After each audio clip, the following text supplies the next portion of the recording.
Madame, Monsieur, bonsoir. Merci de nous accueillir chez vous. Le sommaire de l'actualité.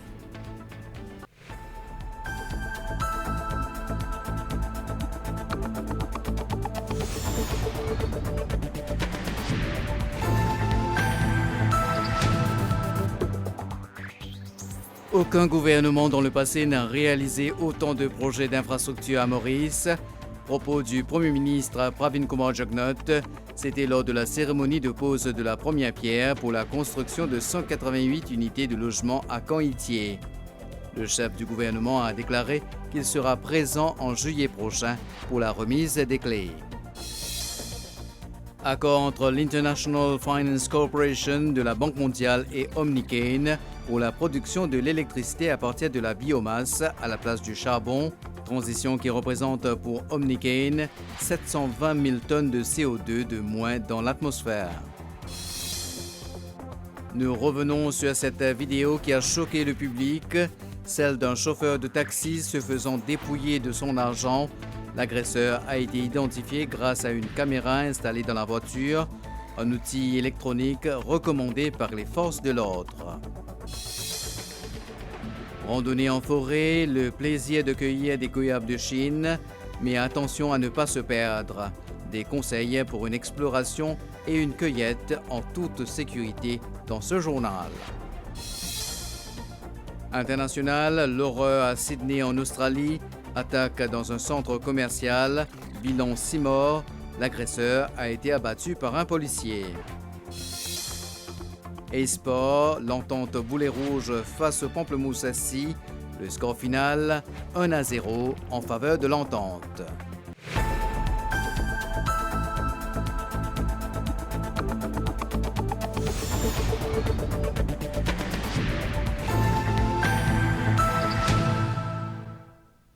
Aucun gouvernement dans le passé n'a réalisé autant de projets d'infrastructure à Maurice.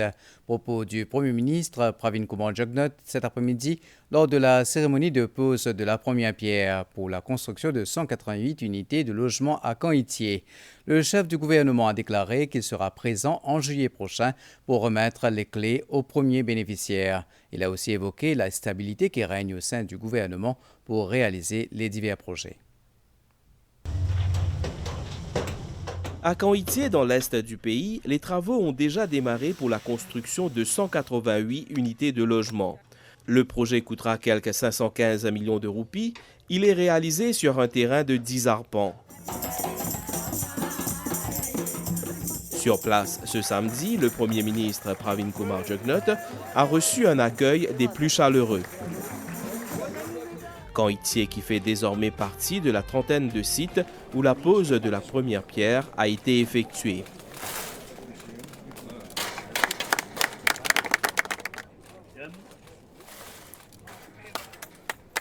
Malgré les bouleversements causés par la pandémie de Covid-19, le gouvernement, souligne le Premier ministre, a poursuivi ses projets d'infrastructure.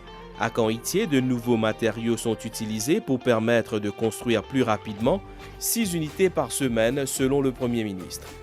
C'est un politicien dans le passé, tu peux dire résultat le résultat. Mais ça applique pour nous ça, résultat le résultat.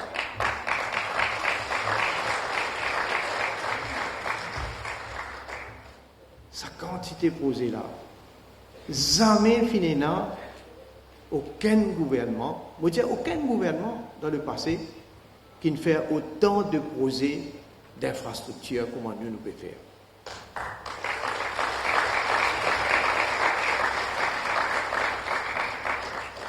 Je suis fier pour les peuples et pour mon pays.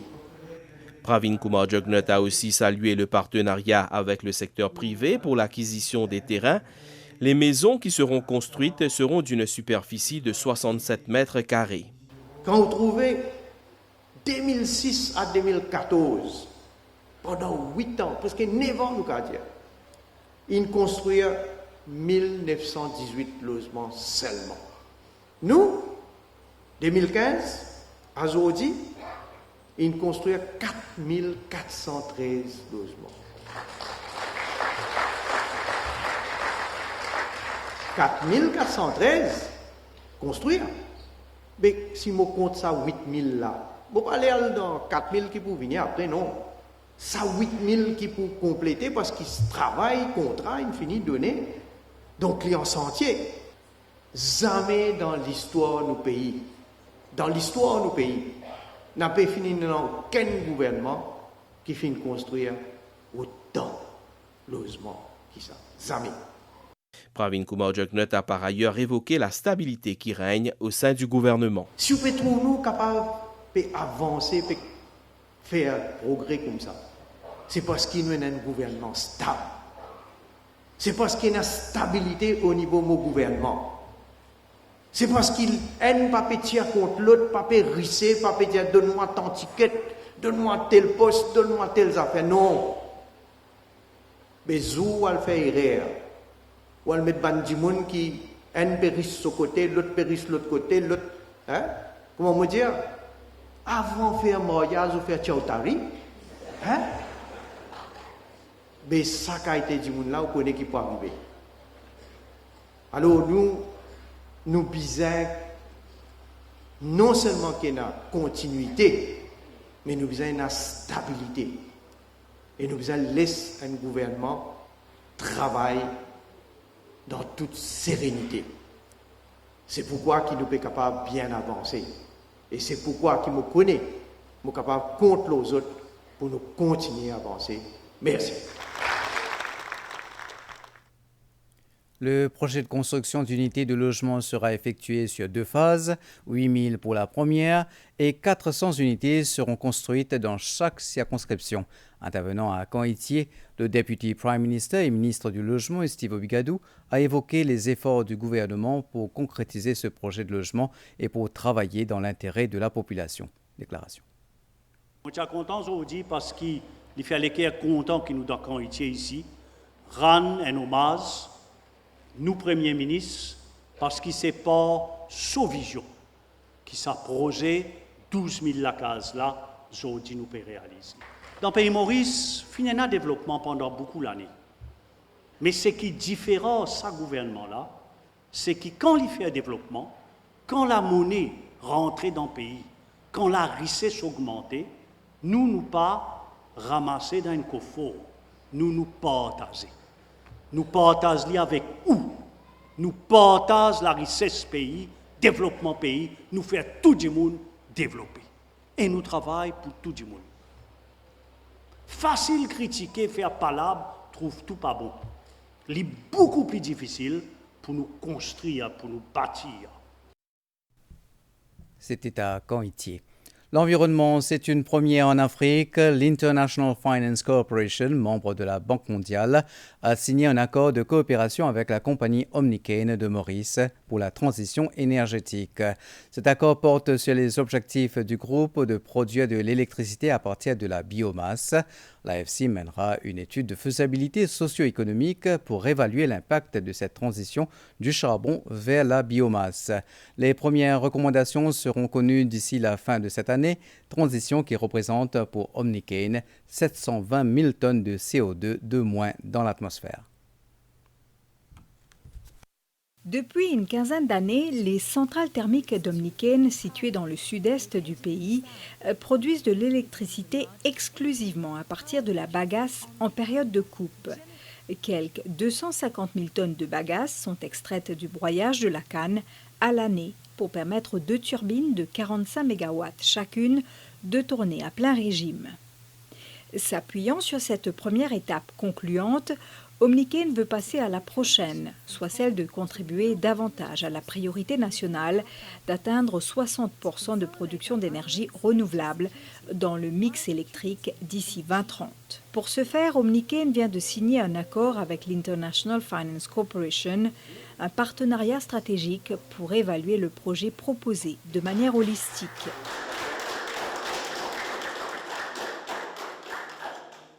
Dans l'accord-là, il y a un cadre pour évaluer quel impact ça a pour shifter du charbon à la biomasse. Donc, il faut une étude économique pour faire cet assessment-là. Et ensuite, deuxièmement, après, il y a autour du financement de bon investissement qu'il faut besoin faire pour faire cette transition-là. Donc, c'est un grand challenge. La matière première, la biomasse, serait d'origine locale et régionale. Les prospections en Afrique ont été positives. Une fois les conclusions du rapport de l'IFC connues d'ici la fin de l'année, une étude viendra déterminer la viabilité du projet. Si nous arrêtons charbon, au niveau dominicain, ça veut dire que nous prenons 600 gigawattheures d'électricité qui est actuellement produit à base de charbon, qui peut produire à base de biomasse. Donc directement 720 000 tonnes de CO2 évitées dans l'atmosphère. Donc il y a un projet qui a un grand impact et qui peut aider l'île Maurice à tout bon engagement qui prend la bonne convention. Le modèle envisagé par Omniken, qui est de fournir de l'électricité de base, permettrait au réseau d'être plus apte à produire de l'électricité éolienne, solaire, donc d'être plus vert. Cette vidéo d'un chauffeur de taxi se faisant dépouiller de son argent a choqué plus d'un. L'agresseur a été retrouvé et remis à la police grâce à une caméra installée dans la voiture. Un outil important recommandé par les forces de l'ordre. Le chauffeur de taxi doit maintenant donner sa version des faits aux enquêteurs. Cet incident a vite fait le tour de la communauté des chauffeurs de taxi. Et ce matin, ici à leur station à Port-Louis, c'est le principal sujet de conversation. Fort de son expérience dans le domaine, ce chauffeur de taxi est conscient qu'il doit faire preuve de vigilance au travail. Ça fait 50 ans que je fais métier de taxi. Je ne peux pas ce problème-là. Et moi, si je viens faire une course, c'est là, je ne peux pas connaître, je ne peux pas pour aller. Je ne peux pas connaître qui sont les tensions au moins. Parce que nous travaillons sur les taxis, tout le temps nous casse. Quand matin nous travaillons, tantôt nous mangeons. Ça n'est pas dire non, ça. Avant de faire taxi, je besoin de sécurité pour moi-même, avec mon passé aussi. Tout quand tu passes, moi, je prends dans l'auto. Son collègue, quant à lui, préfère éviter les passagers suspects pour assurer sa propre sécurité. Ça fait au moins 20 bananes pour faire course. Jusqu'à présent, on ne pas finir aucun problème. Mais avec les temps, de plus en plus, ça peut devenir dangereux. Et si vous regardez bien, un dimanche, une rentrée, vous ne connaissez pas, il y a des outils avec lui. Les cas vont attaquer n'importe quel moment. Ça, vous ne connaissez pas. Vous connaissez, vous pouvez travailler, vous pouvez sortir les autres. Juste pour gagner un petit lac. Nous, en tant que chauffeur, si jamais nous trouvons quelque chose de lousse, l'eau un dimanche, ben, nous préférons y aller, nous ne pas y aller. Ne pas prendre secours. L'agression a eu lieu jeudi dernier. Le chauffeur de taxi qui opérait sur l'autoroute reliant Cassis à la capitale aurait offert ses services à un passant aux intentions malveillantes.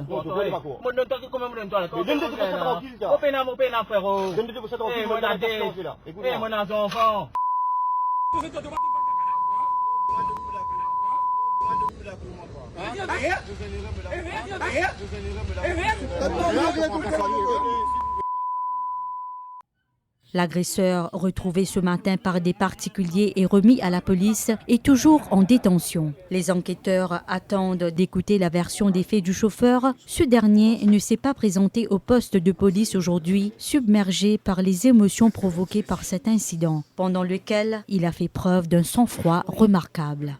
Il est bien malheureux, nous avons un cas pareil. Pensez, ben chauffeur, la plupart, ou bien beaucoup de chauffeurs déjà au courant de nos jours, qui ont un certain principe, un certain guide, qui nous donne et vous pensez, ça peut mettre en application.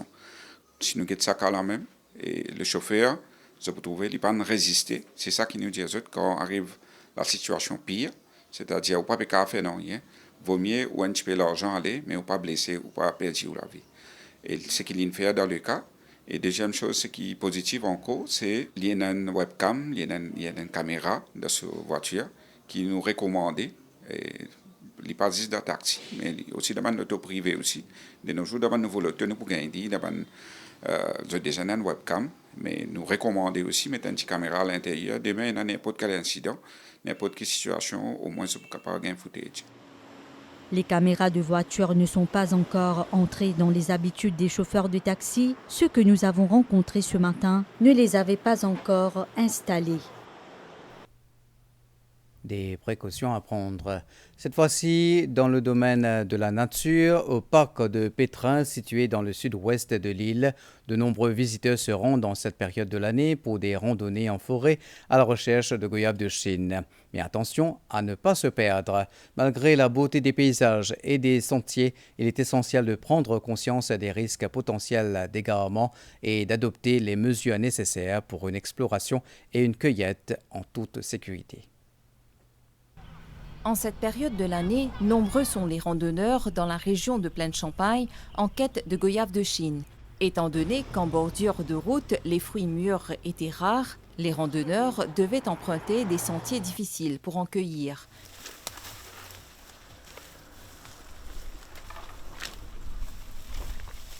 Chacun a sa technique pour ne pas s'égarer.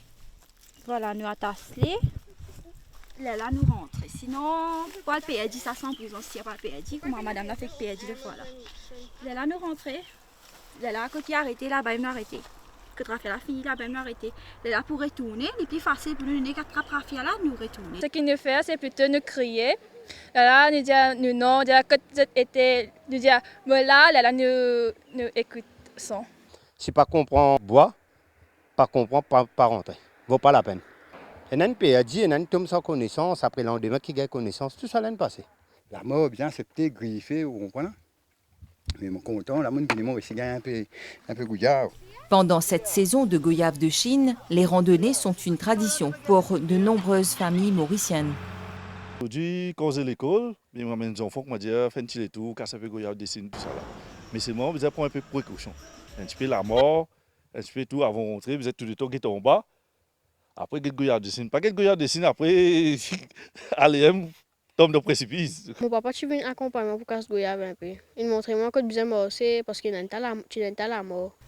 Les endroits les plus prisés dans le pays pour réaliser de bonnes cueillettes se trouvent dans des forêts faisant partie du parc national, couvrant une superficie de plus de 6000 hectares. Ce lieu, géré par le National Parks and Conservation Service, est ouvert au public. Cependant, il y a des règles à respecter. On peut rentrer dans la forêt, vous avez garder de repères, garder côté puis aller, et que nous avons beaucoup de sentiers et de chemins à travers le parc, et on assure que vous ne pas sortir trop loin pour aller depuis ce chemin-là. Généralement, si un jour peut faire une randonnée, il y a envie d'informations, il rentre dans ce visiteur center là. Là, nous avons une carte du parc, nous avons un officier qui guide surtout pas seulement sur les sentiers, mais la difficulté des sentiers. Et comme le parc est balisé, vous avez tout un point de repère dessus, et si vous suivez ça, il est très très simple de se promener dans le parc national. Il est également important de prendre des précautions pour éviter de s'égarer ou de se blesser dans les vastes étendues forestières. Quand on rentre dans le bois, là, vous avez un coup qui est autour de vous, c'est un grand arbre, un peu qui direction puis aller. Quand on arrive à un point, quand on peut casser le goyave, vous connaissez dans quelle direction vous allez retourner pour retourner ce sentier-là. Souvent, nous avons 50 mètres, 75 mètres du chemin. Très proche, mais je tourne en rond. Et comme je suis dans le bois, je peux dans le repère, je tendance tourne en rond et je parle dans la direction pour retourner ce chemin. En suivant ces conseils et en restant attentif à son environnement, on peut considérablement réduire le risque de s'égarer pendant la randonnée. Des conseils à ne pas négliger. Au niveau de la météo, un avertissement de forte houle pour Maurice et Rodrigue a été émis ce samedi, valable à partir de 4 heures demain matin, dimanche 14 avril jusqu'à mardi 16 avril. À 4 heures, de fortes houles venant du sud-ouest influenceront la haute mer sur les Mascareignes à partir de ce soir. Des houles de l'ordre de 4 mètres sont prévues à partir de demain matin. De ce fait, la haute mer deviendra très forte. Ces houles pourraient se déferler sur les régions côtières à basse altitude, surtout à l'ouest et au sud à l'heure des marées hautes. Il est donc fortement conseillé aux pêcheurs, aux plaisanciers et au public en général de ne pas sortir en mer et de ne pas s'aventurer sur ces plages. C'est une nouvelle année qui démarre pour la communauté tamoule. Le Varusha Pirapu sera célébré demain en famille et dans la communauté. Justement ce soir, nous vous emmenons dans les coulisses des préparatifs du spectacle qui sera présenté demain en guise de célébration nationale. Du Bharatnatyam au chant traditionnel, la venue d'une nouvelle année est l'occasion de célébrer toutes les facettes de la culture. L'art de la danse Bharatanatyam est originaire du sud de l'Inde. Le Bharatanatyam est une forme d'expression des émotions où le chorégraphe entre en scène pour se livrer à une narration, effectuant des gestes, des expressions faciales et adoptant des postures, le tout dans un enchaînement rythmé.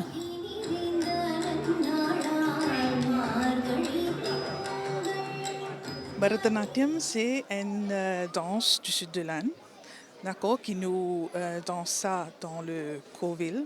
Et aussi, maintenant, il vient au stage et nous présente ça à l'occasion du Puttanda, le Tamil New Year.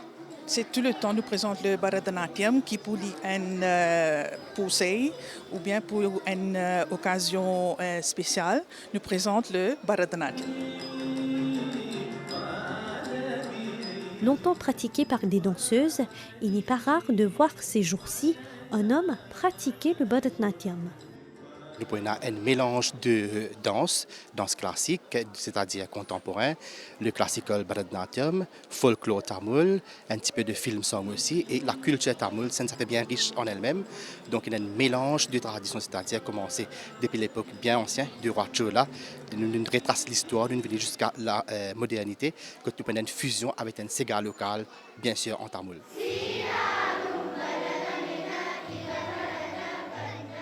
Ils ont répété ce chant patriotique, chacun dans son école tamoul. Demain, pour le grand jour, ils le chanteront devant l'assistance. Je suis venue chanter l'hymne national et Tamil Taïvas dans Tamil. Beaucoup de jours. Et tu aimes bien les répétitions? Comment ça se passe? Bien. Qu'est-ce que tu as aimé aujourd'hui en venant ici? Tamil Taïvas. Place au dernier peaufinage avant le grand spectacle de demain. C'est sur cette même scène que ces artistes venus des 4 coins de l'île se produiront.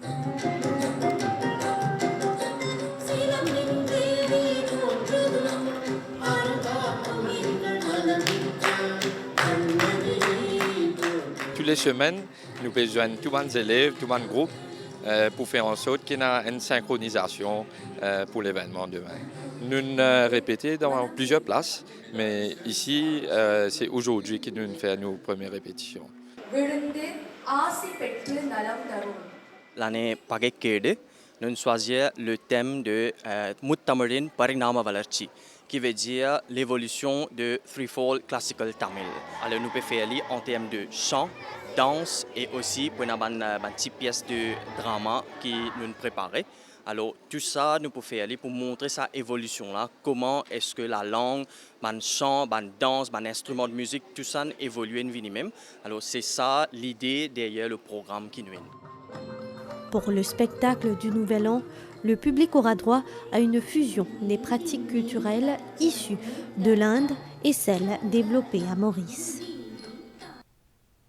Et aussi une voix très écoutée en Inde, particulièrement dans les régions sud. La chanteuse Roshini est actuellement à Maurice dans le cadre des célébrations du Nouvel An Tamoul, le Varusha Pirapu.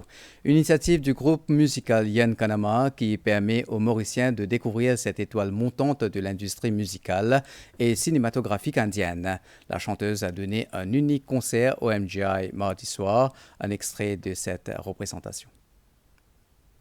Sivan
D'autre part, le Nouvel An, le Nav Samvatsar, célébré par les organisations qui prônent les valeurs du Swami Dayananda Saraswati, le Nav Samvatsar, fondation du mouvement Arya Samaj.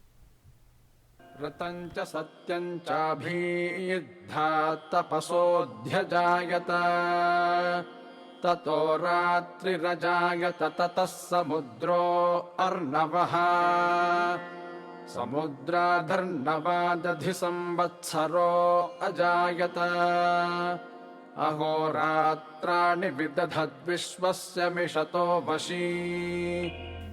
Ces deux mantras du Rig Veda définissent la création de l'univers. L'univers qui a été créé par le dieu Brahma le jour de Yugadi au 9 Samvatsar, l'un des plus sacrés du calendrier hindou. En ce jour est aussi célébré le Sthapna Divas car c'est le premier jour du Chaitra Mas où Swami Dayananda a fondé le mouvement Arya Samaj en 1875.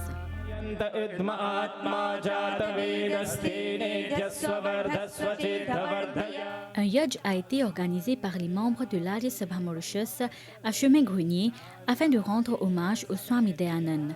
L'occasion pour les orateurs de revenir sur le parcours du Swami Dayananda qui a œuvré pour la transmission des valeurs et la promotion de l'éducation.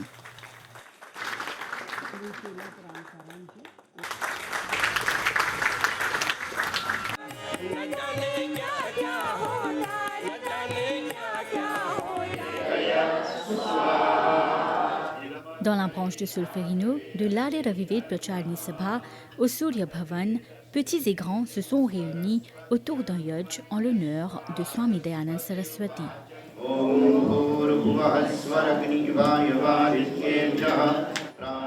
Pour la communauté hindoue dans son ensemble, Yugadi ou le Nav Samvatsar est synonyme de nouveau départ et de nouvelles résolutions.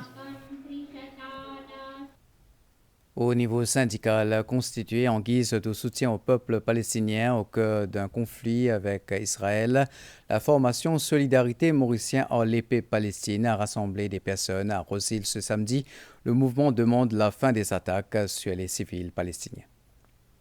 Aujourd'hui, nous commençons nos manifestations, nous la marche. Porte-voix en main, Riaz Chetou explique la raison de ce rassemblement. C'est une manifestation qui peut faire aujourd'hui dans Maurice là. Pas isolé ça. Partout dans le monde, il y a l'organisation qui est syndicale, qui est l'organisation intellectuelle engagée, je peux mobiliser. Solidarité! Solidarité! Solidarité! Solidarité! Le mouvement Solidarité Mauricien en l'épée Palestine regroupe plusieurs membres de tous bords, dont des syndicalistes.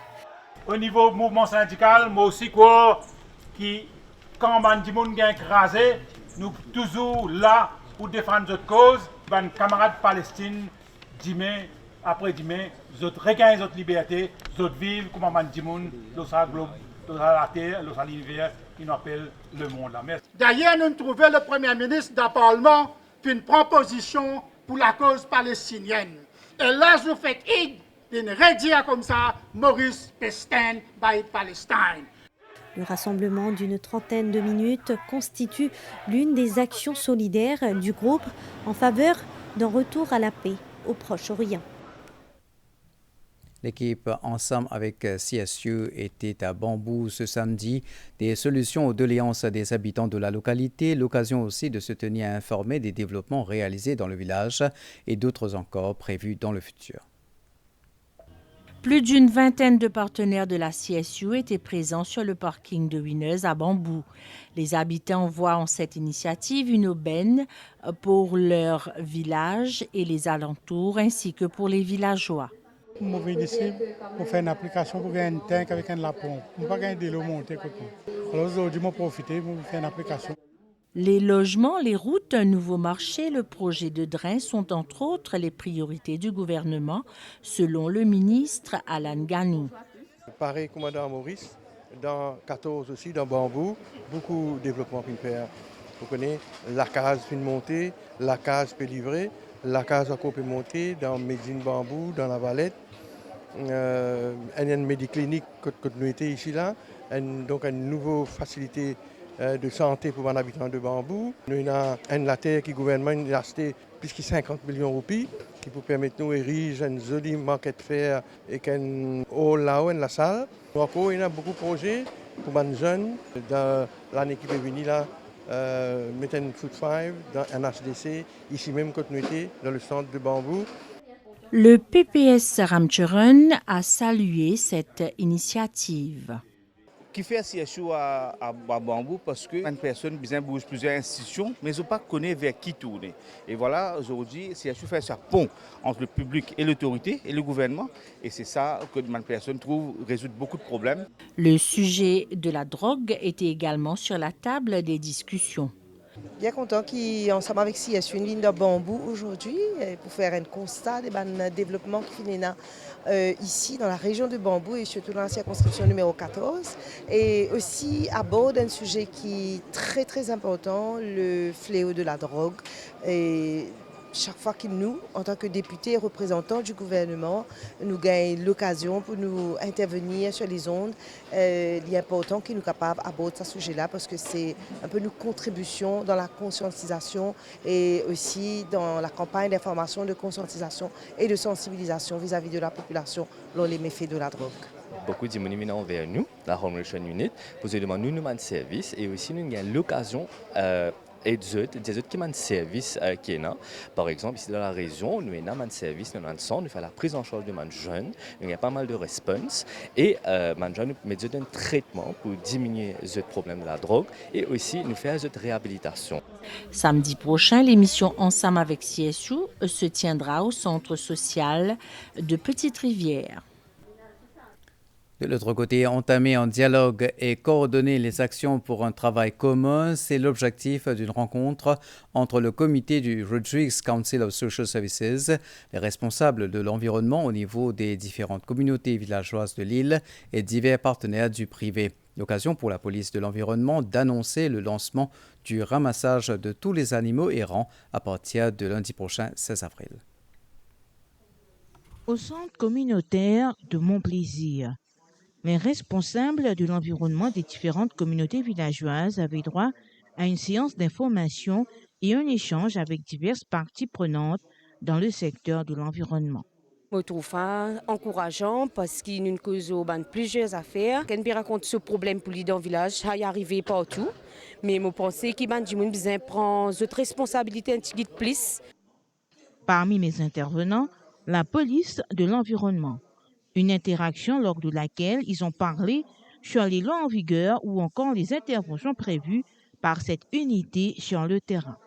On rencontre que nous sommes bien depuis longtemps parce qu'il y a plusieurs doléances, nous avons besoin d'une communauté village. La commission peut mettre à notre disposition un camion privé qui nous pousse aussi quand il y a une complainte des animaux à soir et nous pourrons ramasser tous ces animaux-là. Pour le vice-président du RCSS, il s'agit surtout de créer une synergie entre les différents partenaires et avancer dans la même direction. Comment nous sommes capables de mettre toutes nos actions ensemble et gagner une action coordonnée dans le village pour que le service plus efficace, la conscientisation, la formation vienne plus efficace pour nous aussi nous capables d'apporter nos contributions.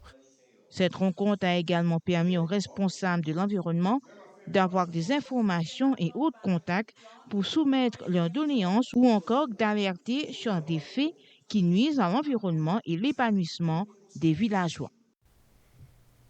L'international dans quelques instants. Our stories begin right here, and we never write them alone. There'll be pages we love to read again and again, and some we want to tear out. They are stories of dreamers, stories of creators, stories of strivers, stories of believers, and we're inspired by them all. We invite you to write your story with us. Your story matters, APSA.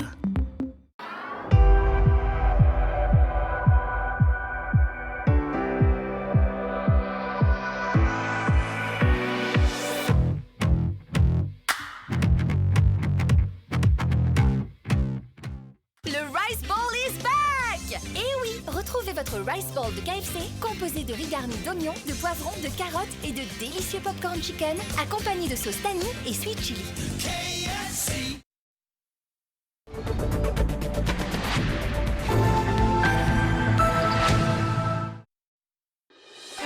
page internationale avec Winners.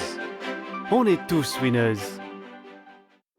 Casino Mania chez Winners! Profitez d'offres exceptionnelles sur vos produits casino préférés. Le spray cuisine, salle de bain et le savon Marseille Casino à 129 roupies 95. 750 ml d'assouplissant Casino à 94 roupies 95. 200 ml de Cooking Cream Pinard à 39 roupies 95. Pas oublier, check nous le produit et promo au site winners.mu. Acheter online, livrez la case. On est tous winners! De fortes pluies et des inondations au Kenya ont provoqué d'énormes dégâts dans plusieurs régions du pays. Le bilan de ces derniers jours s'élève à 13 morts et plus de 2000 personnes déplacées à l'intérieur du pays. Pas de toit sur la tête, leurs terres agricoles ont été submergées.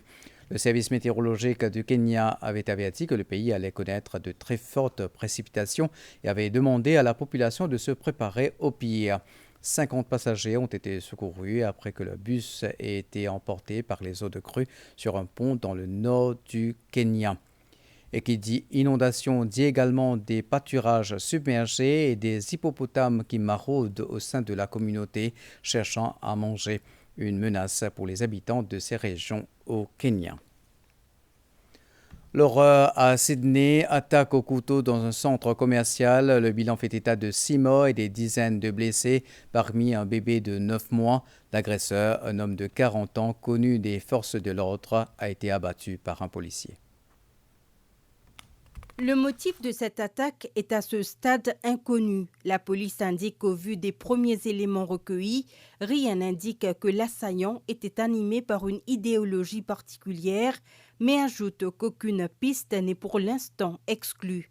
La tragédie s'est produite dans un vaste complexe commercial qui était bondé de clients ce samedi. Des témoins oculaires ont décrit des scènes de panique.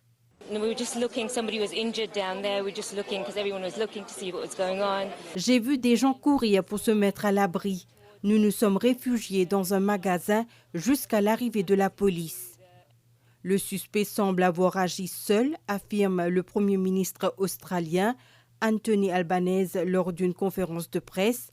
Pour nous tous, ce soir, les scènes effroyables du centre commercial dépassent les mots et la compréhension, dit-il. Le Premier ministre australien a aussi salué le courage de la policière qui a interpellé le suspect. Selon des témoins, la policière a couru vers l'assaillant en lui demandant de poser son couteau avant de lui tirer une balle dans la poitrine. Et accident de téléphérique dans une station balnéaire en Turquie. La raison, un pylône de téléphérique qui s'est effondré.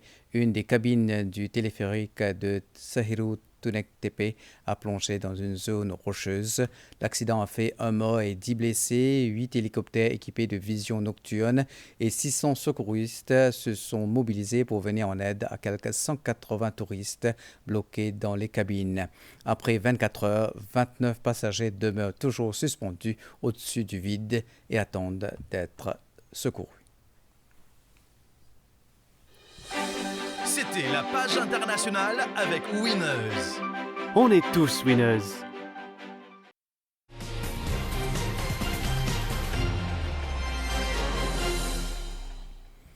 Football sur le plan local, 7e journée de la Nationship League. Le Pamplemousse SC rate l'occasion de se recoller au meneur.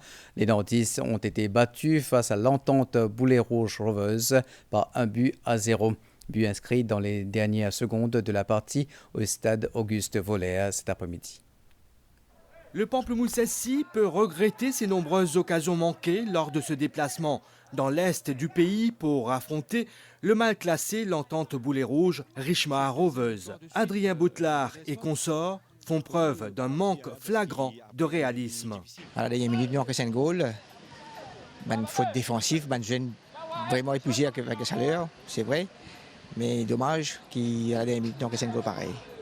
Mais non, les jeux maintenant, nous avons travaillé beaucoup encore. Dans les toutes dernières secondes de cette rencontre disputée au stade Auguste Voller, le club de l'Est réalise le hold-up parfait avec cette reprise de volée incroyable de Sébastien Rousti.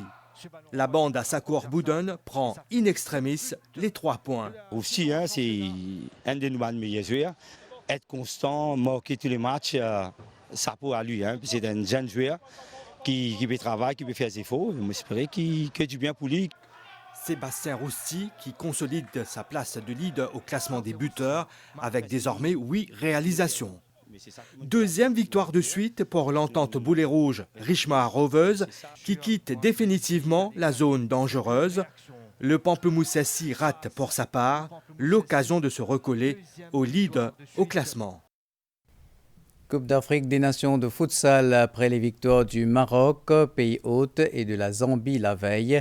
La première journée du groupe B était au programme hier à Rabat avec 2 matchs à l'affiche.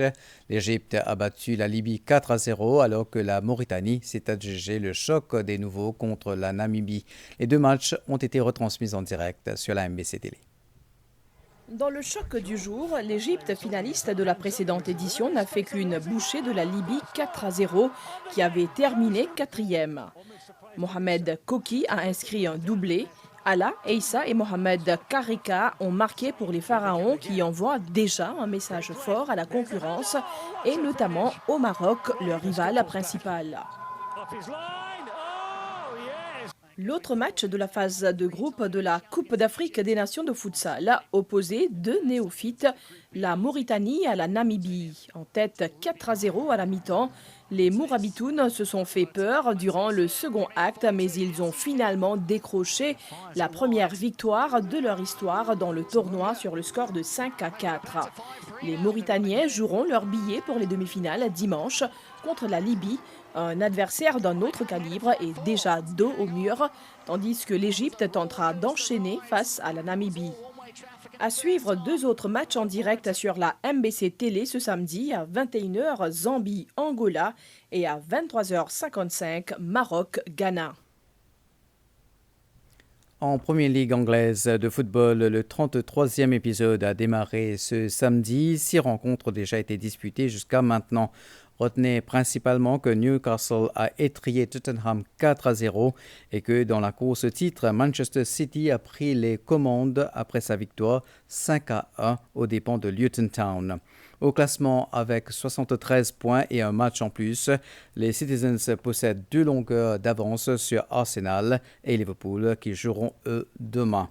Quant aux Diables Rouges de Manchester United, ils seront en action ce samedi à 20h30 sur le terrain de Bournemouth.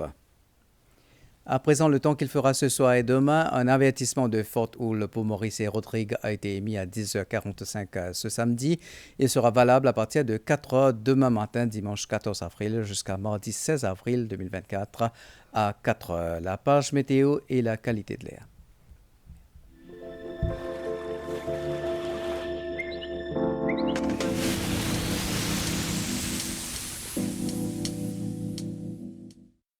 À Maurice, après des averses localisées dans la soirée sur la partie sud-ouest de l'île, le ciel sera dégagé. La température minimale variera entre 20 et 22 degrés sur le plateau central et entre 24 et 26 degrés dans les régions côtières. Ensoleillé en général demain matin, temporairement nuageux dans l'après-midi au sud-ouest et l'ouest de l'île avec des averses localisées. La température maximale sera supérieure à la moyenne saisonnière avec 27 à 29 degrés sur le plateau central et entre 31 et 34 degrés sur le littoral. La mer est forte au-delà des récifs avec des houles du sud-ouest de l'ordre de 2,50 m. Ces houles grossiront davantage durant la nuit pour atteindre les 3 ou 4 mètres tôt demain matin. Il est fortement conseillé aux pêcheurs, aux plaisanciers et au public en général de ne pas sortir en mer et de ne pas s'aventurer sur les plages, surtout de l'ouest et du sud. Des températures extrêmes pour le mois d'avril ont été enregistrées ces derniers jours, soit 33,9 degrés à Port-Louis, 33,3 degrés à Queen Victoria, 31,5 degrés à Plaisance et 28,2 degrés à Grand-Bassin. À Rodrigue, beau temps cette nuit, la température minimale variera entre 22 et 25 degrés. Ensoleillé demain, la température maximale sera supérieure à la moyenne et variera entre 27 et 31 degrés. La mer est forte au-delà des récifs avec des houles du sud-ouest de l'ordre de 2,50 m. Ces houles grossiront davantage durant la nuit pour atteindre les 3 ou 4 mètres tôt demain matin. Un courant d'air chaud persiste à Agalega, beau temps dans la soirée, graduellement nuageux par la suite avec des averses. Ces averses seront parfois d'intensité modérée avec orage. La température minimale sera d'environ 26 degrés. Nuageux demain matin avec quelques averses. Avec l'éloignement de la ligne d'instabilité, il fera essentiellement beau au cours de la journée. À Agalega, la température maximale sera d'environ 34 degrés. La mer est agitée avec des vagues de l'ordre d'1,50 m, devenant temporairement fortes sous les averses orageuses. Les sorties en mer en cas d'orage sont déconseillées. Durant les orages, le public est conseillé de rester à l'abri, d'éviter les plaines et les sorties en mer et de ne pas s'abriter sous les arbres.